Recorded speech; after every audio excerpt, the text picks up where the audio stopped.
বহুতল ভবনের নিরাপত্তা নিশ্চিতে সংশ্লিষ্ট সবার গাফিলতি রয়েছে বলে স্বীকার করেছেন ঢাকা উত্তর সিটি কর্পোরেশনের মেয়র আতিকুল ইসলাম।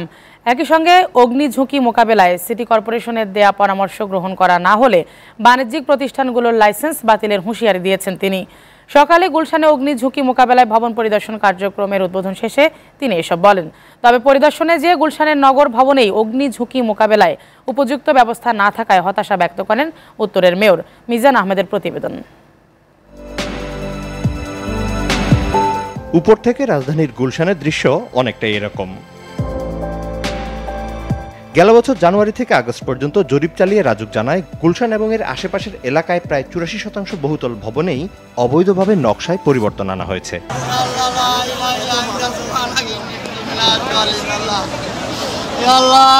সম্প্রতি বনানীর এফআর টাওয়ার অগ্নিকাণ্ডে অসহায় মানুষের আর্তনাদ কাঁদিয়েছে সবাইকে।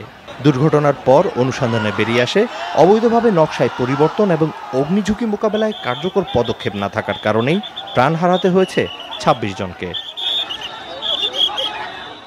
এমন বাস্তবতায় গুলশানের বহুতল ভবন সহ বাণিজ্যিক প্রতিষ্ঠানগুলোর অগ্নিঝুঁকি প্রতিরোধ ব্যবস্থা খতিয়ে দেখতে পরিদর্শন কার্যক্রম শুরুর ঘোষণা দিলেন উত্তরের মেয়র।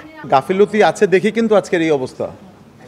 আজকে যদি গাফিলতি যদি না থাকতো তাহলে কিন্তু আমাদের আজকে এই অবস্থা হতো না। আমরা চেক করতে চাই বিভিন্ন মার্কেটগুলোকে, স্কুলগুলোকে, হাসপাতালগুলোকে। আমাদের যেই কটা টিম থাকবে সেই কটা টিমকে ফায়ার সার্ভিস আমাদেরকে হেল্প করবে।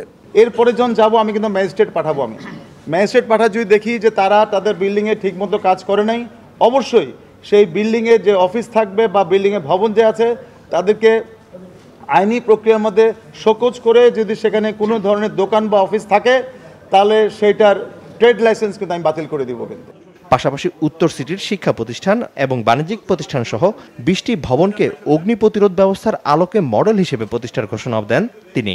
আমাদেরকে সচেতনতা হতে হবে। আমরা এরকম আর এফআইআর দুর্ঘটনার মতন আর দুর্ঘটনা দেখতে চাই না। এই জন্যই আমাদের সিটি কর্পোরেশন থেকে এই অল্প পরিসরে আমরা শুরু করতে চাই। আমরা 20টা বিল্ডিংকে আমরা কমপ্লায়েন্ট বিল্ডিং করবো। এক্সাম্পল, এ সময় দেখা যায় নগর ভবনের অফিসে থাকা স্মোক ডিটেক্টর ব্যবস্থা কার্যত অকার্যকর। পাশাপাশি পরিদর্শনে নগর ভবনের নিচতলায় থাকা ইউনিমার্ট সুপার শপে অগ্নিকাণ্ড মোকাবেলায় নেই পর্যাপ্ত কোনো ব্যবস্থা, করা হয় না সতর্কতামূলক অগ্নি নির্বাপন মহড়া। আমি তো নিজে তো হতাশ। আমি যেখানে থাকি এই ভবনটা কোনো বিল্ডিং হয়তো নিরাপদ, হয়তো সেটা স্ট্রাকচার আমি বলতে পারবো না, কিন্তু ফায়ার সিস্টেমের দিক দিয়ে তো অবশ্যই আমি হতাশ। এসব অব্যবস্থাপনা দেখে ইউনিমার্টের ব্যবস্থাপককে অগ্নি নির্বাপক ব্যবস্থা কার্যকরের কঠোর হুঁশিয়ারিও দেন আতিকুল ইসলাম। Mizan Ahmed, SA TV, Dhaka.